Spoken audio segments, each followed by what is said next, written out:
अपना सास जगह से हमार सास बने बड़ा यहाँ के देख के जरे नहीं तरी खड़ा हो जाए आई है हेलो आई गुरबान कैसे पूछा तने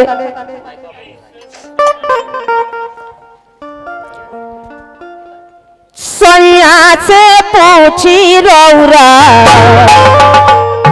वो गुरबान कहा तेरे अपना सास से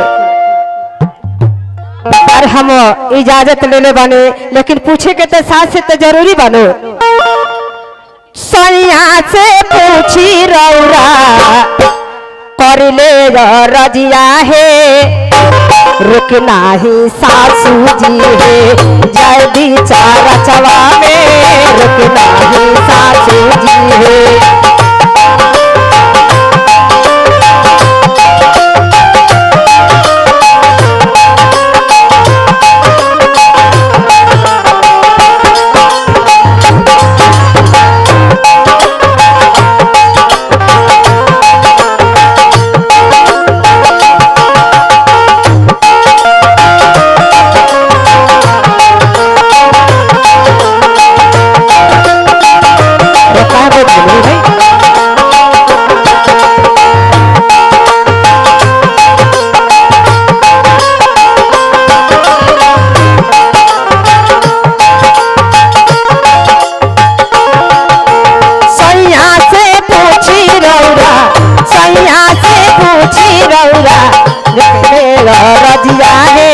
रुकना ही सासू जी है रुकना ही सासू जी है जय बिचारा चवा में रुकना ही सासू जी है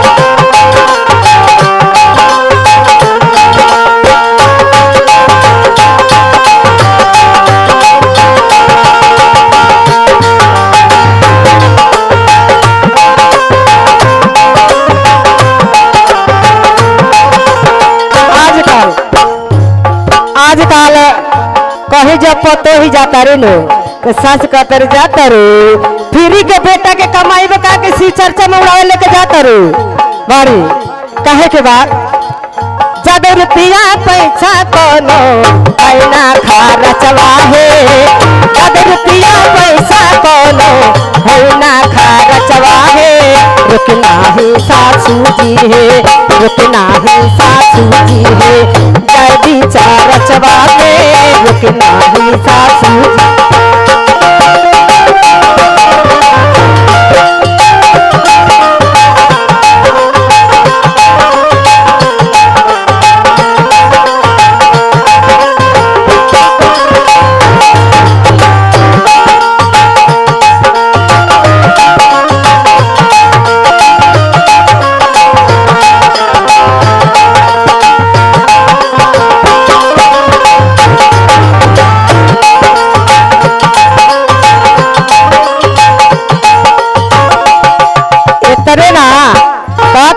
का लेके जाए के बाद कौन सी लेके जाए बा भजन के माध्यम से सुन के का लेके जाए के बाद पहले भजनिया संगे पहले भजनिया संगे गाड़ी सारा गवा में रुकना ही सासू जी है रुकना ही सासू जी है जय बिचारा चवा में रुकना ही सासू जी है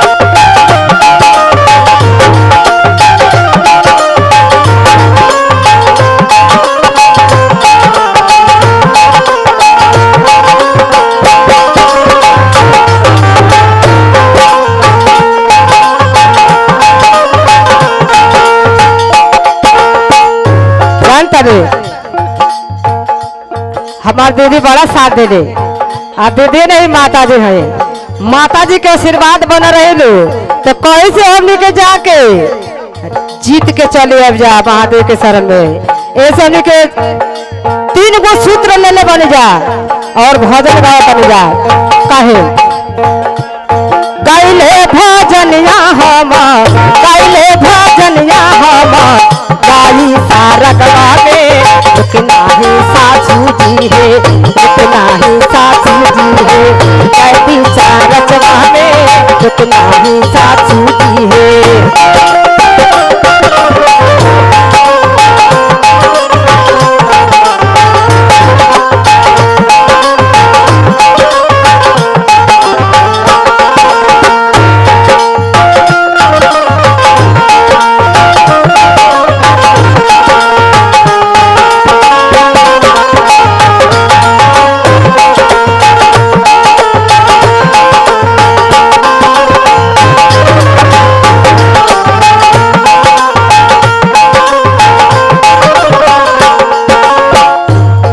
चला का हमार नसीब में लिखल बा, का लिखल इतना सुंदर लिखल बा कहे के पूछे के नहीं के।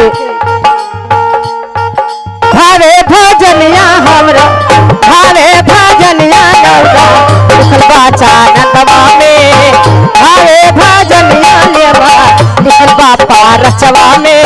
रुकना ही सासू जी है, जयदी चारचवा में रुकना ही सासू जी है।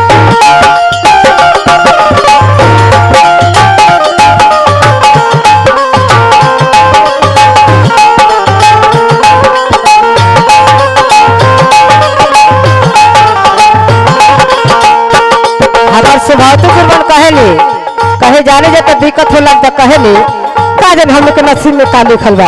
अरे भाव भजन हम लोग के नसीब में लिखल बा तो कौन चीज करे के बा, कहे के बा भावे भजनिया हमा, भावे भजनिया हमा लिखल बा पारचवा में। जगना ही सासू जी है, रुकना ही सासू जी है। जयदी चारचवा में रुकना ही सासू जी है।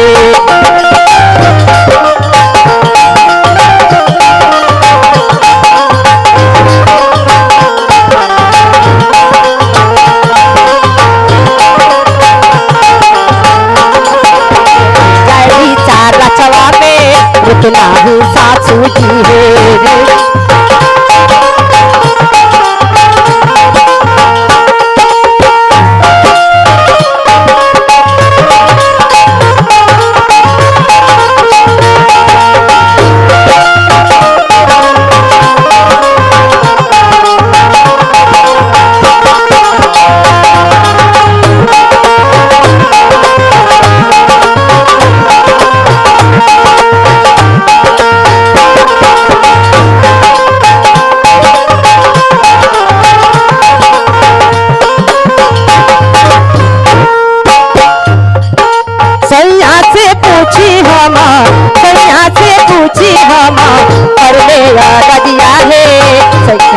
सासू जी है, रुकना ही सासू जी है। जयदी चारचवा में रुकना ही सासू जी है। जयदी चारचवा में रुकना ही सासू जी है। जयदी चारचवा में रुकना ही सासू जी है। जयदी चारचवा में